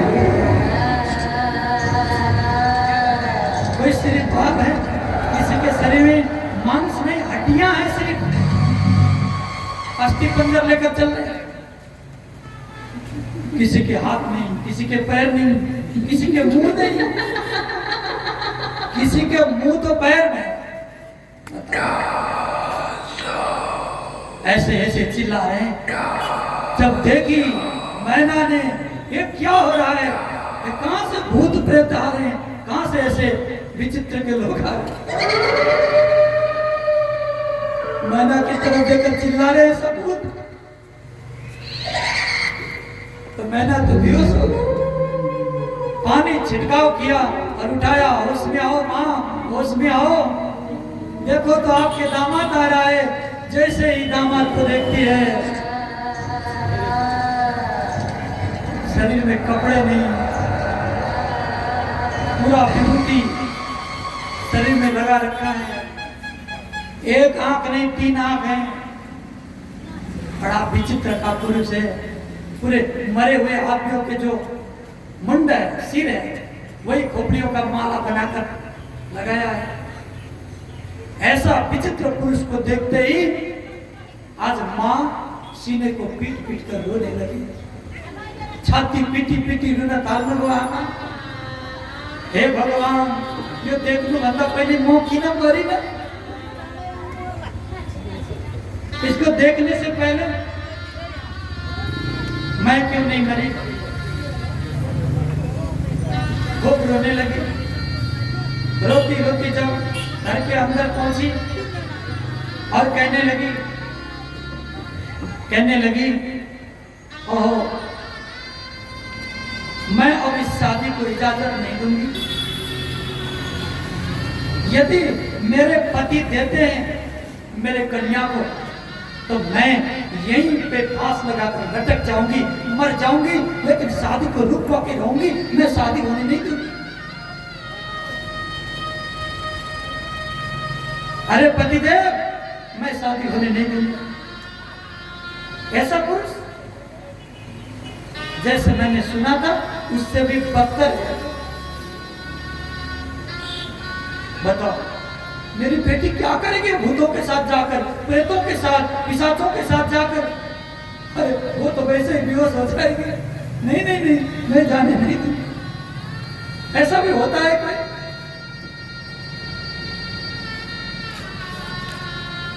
तो आज सभी लोग मैना को समझाने लगे, लेकिन मैना नहीं समझने वाली। अंत तो गत्वा देव स्त्रियां आए और मैना को समझाने लगे, सगुणम निर्गुणम चापि भक्ताधीनम कृपाकरम प्रकृते पुरुषस्यापि परम सच्चिदा सच्चित सुखात्मकम। देखो, जिसका जैसा भाव होगा परमात्मा के रूपों को ऐसा ही देखता है। तो आज आपने मेरा दामाद पता नहीं कैसा होगा, मैंने सुना है वो रत्न है, मैंने सुना है भूतों के साथ रहता है, तो तुमने वैसा ही देखा। लेकिन आपको शुद्ध करो ना, और मेरा पति ईश्वर है, जगदीश्वर है, जगत का मालिक है, ऐसा समझ कर देखो तो शुद्ध भाव से देखने पर शंकर जी का असली रूप दिखाई देगा। मैना मानने को तैयार नहीं हुई तो कई देवताओं ने शिव शक्ति का पहचान कराया। निरीक्षामि प्रथमं मुनेतम क्रीडाजपति कीदृशं शिवरूपं यदते तप उत्तमम्। तो सभी लोगों ने समझाया, समझाने के बाद भी एक ही बात में अड़ी रही, एक ही बात कहती है, शृणु मैंने, एक ही बात में अड़ी रही और कहती है, सातो ये घात से नद्दा से शंकरायताम दूरम गच्छत सर्वे नागत्यम गम प्रदंतिके। मैं अपने हथियारों से खुद को आत्महत्या कर लूंगी, लेकिन शादी के मंडप में हत्या, दुल्हन की माँ मर जाएगी तो शादी रुक जाएगी, लेकिन मैं शादी नहीं होने दूंगी। ये मेरा अंतिम निर्णय है। अब हिमालय कहते हैं, शृणु मैंने बचो मेद्य विकलासी कथम प्रिय के समागता गेयम कथम चैतन विनिंदसी। अरे कम से कम अपनी इज्जत को तो ख्याल रखो, ख्याल नहीं है तुम्हें? तुम क्या बोल रही हो? अरे पूरे विश्व से लोग आए हमारे निमंत्रण को स्वीकार कर, जब शादी के टाइम में तुम ऐसा कुकर्म करोगे तो हमारी क्या इज्जत रहेगी समाज में? याद करो, जिन दामादों के बारात बनकर और त्रिलोकी के मालिक सब आए हैं, तो हमारे दामाद का कमजोर होगा? आज तुम्हें किसने भड़काया? मुझे तो समझ में नहीं आता।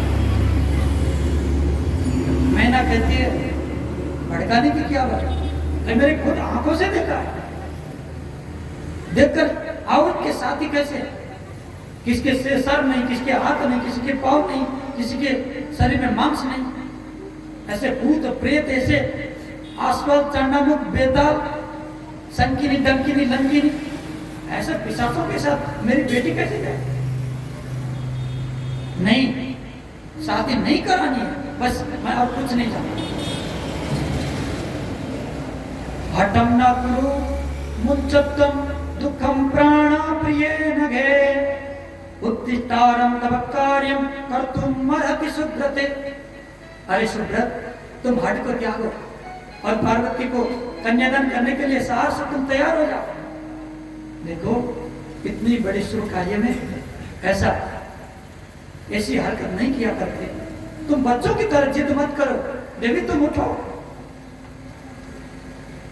किसी को समझाने से नहीं समझ पा रही तो पार्वती है,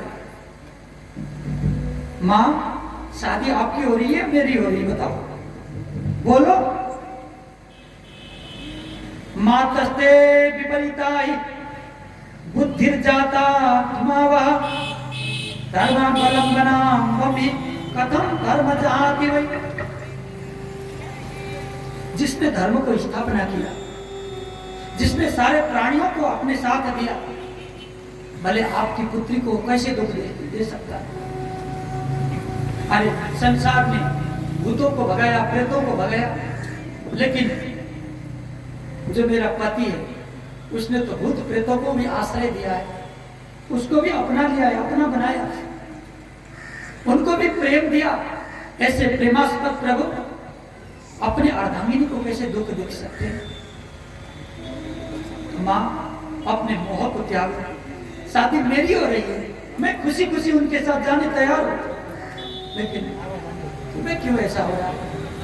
माँ मेरे लिए सही आप होश में आ जाओ, देखो तो सही मेरे प्रभु के जो रूप है वो आपको नहीं दिखाई दिए। एक बार ये महामंत्र को जाप करके देखो, मेरे प्रभु का नाम लेकर देखो, फिर मेरे प्रभु की जो परछाई है आपको अलग सी दिखाई दे। पार्वती की बात नैना ने मान ली और ओम नमः शिवाय महामंत्र का जाप करती हुई बाहर निकल गई। मैं फिर देखूंगी मैं दामाद को।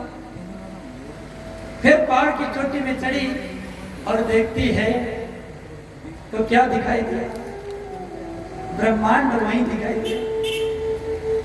बहुत बड़े शंकर भगवान का भू भुव स्व मां जन तप सत्य लोग भी, वहां पर भी शंकर जी, उनके हजारों सिर है, हजार पांव है, हजारों हस्ते हैं और नेत्र भी हजारों लाखों की संख्या में है। किसी मुंह से आग निकल रहा है, किसी मुंह से जल निकल रहा है, किसी मुंह से देवता निकल रहे हैं, किसी मुंह से धरती पृथ्वी निकल रही है। ब्रह्मा विष्णु इंद्र देवता सब हाथ जोड़कर खड़े और सारे देवता प्रार्थना कर रहे हैं। ऐसा महान विराट रूप को जब मैना ने दर्शन किया, रोम रोम पुलकित हो गया और हर्षित होकर घुटने टेक कर शंकर जी को प्रणाम किया। अरे दामाद जी, मैंने क्या समझी थी, क्या हो तुम तो लाखों में एक हो, मैंने अपने आगे आए हुए रत्नों को मैंने नहीं पहचाना। बाबा मुझे माफ करो, बोले मुझे माफ करो, मैंने आपके विषय में बहुत गलत धारणा रखी थी। रोते हुए माँ पुनः अंदर आई और अपने पतिदेव से कहने लगी, चलो चलो जल्दी दामाद को स्वागत के लिए तैयार करो। अरे जो उपहार की सामान है वो तुम देते जाओ। हिमालय में खुश हो गए और जो भी सामान थे, जो मुहूर्त में देने वाले सब सामान को लेकर वो भी आगे बढ़े। परम हठम न तत्याज, आज दिव्य रूप धारण करके भगवान भोलेनाथ जब आए तो सारे पूर्ववासियों ने, देखो दुल्हा आता है तो महिलाएं सब एकत्र होकर गाना गाती है दुल्हा के स्वागत में, तो ऐसे गाना गाने लगी सब महिलाएं। पहले तो नेपाल की बात है ना, भगवान शंकर तो यही थे, तो कैलाश तो हमारे, बाद में चाइना का हो गया, तो पहले तो नेपाल का ही था। तो जो हम लोग हैं ये सब हिमालय के परिवार है, तो हिमालय के परिवार कैलाश हिमालय सब एक ही तरफ है और यहाँ का जो परंपरा है वो आदि परंपरा है। जैसे शादी में गाना गाया जाता है महिलाओं के द्वारा, ये तो सृष्टि प्रारंभ से ही चलता आ रहा है, किसी ने बनाया हुआ परंपरा नहीं है, भगवान के जमाने से चल रहा है। तो वहां पर महिलाएं सब गाना गाने लगी। सम्यक दंता चात्रा योजितम युग्मयोन्मनिम सर्वेषां सर्वदा जाता सर्वकार्यात सद्भवा। तो आरती करते हुए दुल्हा को अंदर लाए और सब देवता भ्रमित हो गए उस मंडप को देखकर। भगवान शंकर को जब यज्ञशाला में लाया गया, एक बहुत बड़े चौकी में, बहुत बड़े खाटा में बिठाया गया। बेहुलालाई वर्ण गर्दाखेरि एउटा पीड़ामा बसाउँछन् हैन, पीड़ामा उभिन्छ। तो ऐसे ही बहुत बड़े पाटा में उनको खड़ा कर दिया गया। फिर वरणी के सामग्रियों द्वारा उनको वर्ण किया गया। जब यज्ञ में भगवान शंकर बैठे तो कंधे में जनेऊ तो है नहीं। अब महिलाएं हैं, बातें करने लगी, अरे इतना बड़ा गुणगान हमने सुना है शंकर जी का, लेकिन दूल्हा के तो कंधे में जनेऊ नहीं है। ऐसा भी दूल्हा होता है वाला? अब तो आफत आ गई, क्या करे क्या ना करे, अफरा तफरी हो गई। अरे सब कह रहे कि जनेऊ नहीं है तो कैसे शादी होगा। तथा शैल बरसो पिप्रित्या दुर्गोपवीतिकं कारयामास सोत्साह वेदमन्त्रै शिवस्य च।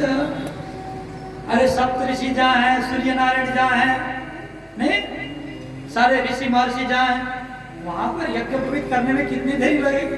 तुरंत यज्ञ को प्रज्वलित किया और वहीं पर यज्ञ पवित्र संस्कार शुरू हो गया।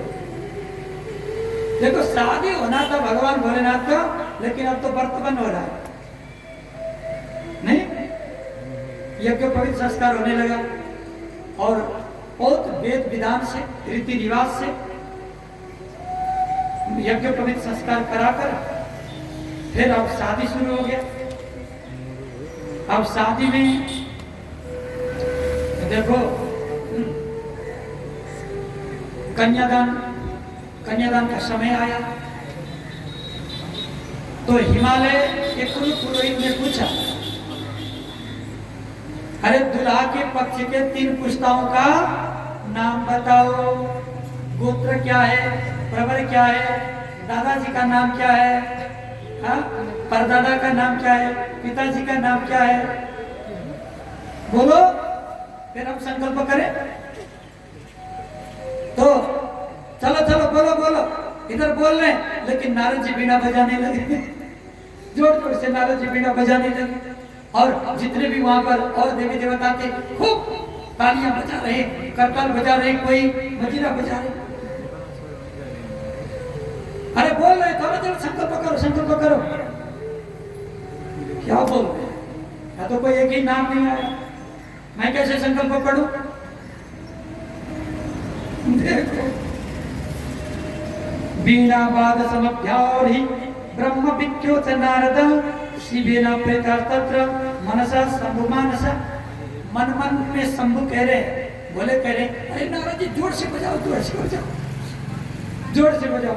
एक कन्यादान का कार्यक्रम हो जाएगा तो पार्वती मेरी हो जाएगी, फिर खेल खत्म हो जाएगा। और नारद जी जोर से बजा रहे, लेकिन हिमालय को क्रोध आया, खड़े हो गए। ये क्या नाटक है, शादी मेरी बेटी की हो रही और आप लोग मजाक सोच रहे। शांत रहिए थोड़ी देर, अभी साक्षात्कार करने दीजिए। तो बोलो दामाद का गोत्र क्या? शंकर भगवान चुप रह गए। मैं क्या बोलूं, तुम ही बोलो भाई। तो नारद जी कहते हैं, देखो महाराज बात ऐसी है, अब गोत्र उन्हीं से प्रकट होता है, लेकिन वो गोत्र नहीं है। यस्य गोत्रम कुलम नाम नैव जानन्ति पर्वता। विष्णु ब्रह्म दयोक्ति परेशान का कथा स्मृता। इनकी गोत्र तो ब्रह्मा भी नहीं जानते जिसने सृष्टि को बनाया, विष्णु भी नहीं जानते जो पालन करते हैं। आप जिसके भक्त हो, आप वैष्णव कहलाते हो, वो विष्णु भी नहीं जानते इनकी गोत्र क्या है, इनकी बिरादरी क्या है, कोई नहीं जानता। अब महिलाएं हैं, देखो कैसे के साथ शादी कर रहे हैं। इतने लड़के हमारे, बताओ हमारे भाई का लड़का था, उनका लड़का था, इतने लड़के भरे पड़े थे पूरे। कैसे लड़के के साथ शादी किया जिसका गोत्र पता नहीं, जात पता नहीं, कास्ट पता नहीं, माँ पता नहीं, बाप पता नहीं, कुल खानदान की पता नहीं। बताओ, ये तो अपने परिवार से खोया हुआ लगता है, ये तो अनाथ लगता है। तो अनाथ के साथ शादी किया, इतने बड़े राजा हो गए। बातें सब बोलने लगे, मैना को हुआ बड़ा परेशानी। अरे स्वामी जी, ये कैसा आपत्ति है, इनका गोत्र क्यों नहीं है? किसी को तो पता होगा, कोई तो इनके माँ बाप होंगे। नारद जी कहते हैं, सकुलस्य महेशस्य लीलया रूपधारिणा गोत्रम कुलम विजानी नाम एव हि केवलम।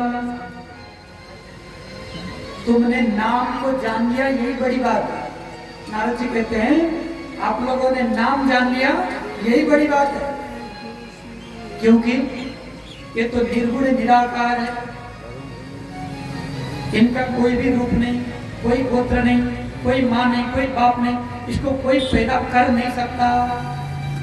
ये पूरा संसार को पैदा कर लेते हैं, लेकिन इनको पैदा करने वाला कोई नहीं, क्योंकि ये तो जगत के मालिक है, जगत के पिता है, आदि करता है। इसीलिए गोत्र भी इनका ही नाम है। तो गोत्र चाहिए तो शिव गोत्र उत्पन्न बोलो। नारद जी खड़े हो गए, ऐसे तुम नहीं मानो, गोत्र चाहिए तुम्हें तो शिव गोत्र बोलो। बाप का नाम चाहिए, शिव बाप बोलते। इनके दादा का नाम भी शिव है, परदादा का नाम भी शिव है, गोत्र भी शिव है, दूल्हा का नाम भी शिव है। हाँ, गोत्रम कुल विजानी नाम एव हि केवलम, यही नाम सब कुछ है। तो पंडितों ने सोचा, अब तो नारद जी भी गुस्से में लग रहे, तो कुछ तो करना पड़ेगा। तो क्या किया? शिव गोत्रोत्पन्न शिवस्य पौत्र शिवस्य पुत्र शिव भराय सब शिव शिव। शिव क्यों? शिव के बाद कुछ है ही नहीं। तो हिमालय का तो गोत्र था नहीं, अंगिरा गोत्र था, काश्यप ऋषि के संतान थे। तो सारे गोत्रों को उच्चारण करके, शाकोच्चारण करके, तस्मै रुद्राय माते मंत्रेणानि चदत्तवान्, ससंगित हो रहे थे हिमालय। लेकिन हिमालय के गुरु जो भगवान विष्णु है, निसंकोच होकर कन्यादान करो मारो। क्यों? क्योंकि उनका गोत्र है, सच्ची बात, वो अगोत्री, इसीलिए उनको दान करो, आपको कुछ नहीं हो। तो सज्जनों, भगवान शंकर को कन्यादान हुआ। गोदानम विदवत् शंभु आचार्याय ददौ तथा महादान च प्रीत्या ज्ञानी मंगलदानी वही। अभी तो गोदान हुआ नहीं। देखो, विवाह पद्धति में यहाँ पर थोड़ा सा गड़बड़ है। कन्यादान लेने से पहले वर को एक गोदान करना चाहिए आचार्य। वर को चाहिए कि वो आचार्य को गोदान करे। नहीं, कन्यादान लिनु भन्दा पहिले बेहुलाले गाईदान गर्नुपर्छ। म कन्यादान लिनको लागि योग्य बन्दैछु भनेर गाईदान गर्नुपर्छ। तो वहां के पंडितों ने आवाज उठाया कि दूल्हा ने अभी गाईदान नहीं किया। हिमालय के पंडित हैं, चलो गोदान हो जाए। तो भगवान शंकर ने भी बहुत उच्च जाति के गाय दान में दिया ब्राह्मणों को और कन्यादान स्वीकार किया। अब कन्यादान होने के बाद शादी की रस्में पूरी हो गई। लाजा होम और सप्तपदी अष्टपदी पूजन, इस सारा पूजन विधि सब समाप्त हो गया। उसके बाद सारे हिमालय के जितने भी स्त्रियां थी वो सब इकट्ठा होकर फिर पार्वती को बधाई देने लगी, शंकर जी को कुछ कुछ बातें बोलकर बुलाना देने लगे। देखो हमारे लाडली, हम लोगों ने बहुत लाड प्यार से बड़ा किया है, अपने हाथ से भी नहीं खा पाती, इतनी कोमल हाथ है इनकी। अरे महादेव, अरे दुल्हे अपने हाथ से खिलाओगे ना? लो, दुल्हा को सब महिलाएं कह रही है, भगवान मुस्कुरा रहे, चलो मैं अपने ही हाथ से खिलाऊंगा, उसमें क्या बात है, तुम निश्चिंत रहो देवियों, मैं अपने हाथ से खिलाऊंगा। देखो अभी तो तुम साधु थे, अभी तो हमारी लाठी तुम्हारे पास है, तो अब तो जहां भी जाओगे तपस्या में बैठना तो नहीं मिलेगा, घर में ही आना पड़ेगा सूरज ढलने से पहले। हाँ देवियों, मैं तो अब बेड़ियों में बधा हूं, पक्की बातें तो आना ही पड़ेगा। ऐसे गानों में बता रही है, गानों में ऐसी बातें बता रही है और भोलेनाथ भी उनको उसका उत्तर दे रहे हैं। ऐसा बहुत बड़ा आनंद के साथ वहां पर शादी विवाह संपन्न होने जा रहा है। तो जितने भी शिवगण थे, जितने भी शिव भक्त थे, कौन वैष्णव, कौन शाक्त, कौन शैव, सभी लोग वहां पर इकट्ठे थे और भगवान भोलेनाथ के उस शादी में सब लोग हर्षित होकर नाचने लगे। तो सज्जनों, वहां पर तो सबसे आगे भगवान विष्णु भी नाचने लगे। भगवान शंकर के भजनों में आज विष्णु, ब्रह्मा और सारे देवी देवताएं आकर शादी में नाचने लगे। आइए हम भी आनंद लें मन से। जी लगता है जैसे सारे संसार की शादी है, आज मेरे बाबा की शादी है, आज मेरे भोले की शादी है, आज मेरे बाबा की शादी है, आज मेरे भोले की शादी है। तो लगता है जैसे सारे संसार की शादी है, आज मेरे बाबा की शादी है, आज मेरे भोले की शादी है, आज मेरे बाबा की शादी है, आज मेरे भोले की शादी है।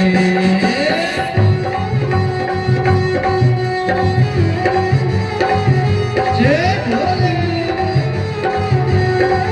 कैसे संयोग बने पार्वती मोहन मूरत, बड़ी शुभ लगन मुहूर्त, बाबा की सुंदर सूरत। कैसे संयोग बने पार्वती मोहन मूरत, लगता है जैसे सारे संसार की शादी है, आज मेरे बाबा की शादी है, आज मेरे भोले की शादी है, बाबा की शादी है, आज मेरे भोले की शादी है, बाबा की शादी है, आज मेरे भोले की शादी है, आज मेरे भोले की शादी है, आज मेरे बाबा की शादी है।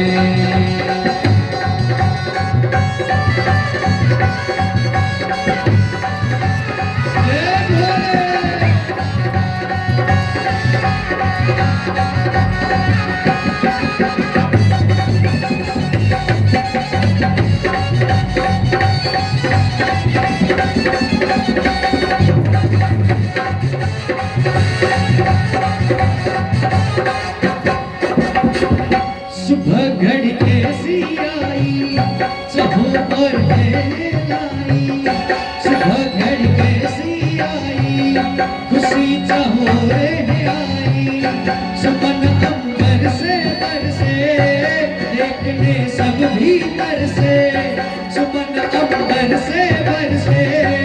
देखने सब ही बरसे लक्ष्मी स्वरूपा पार्वती से शंकर की शादी है आज मेरे बाबा की शादी है आज मेरे भोले की शादी है बाबा की शादी है मेरे भोले बाबा की शादी है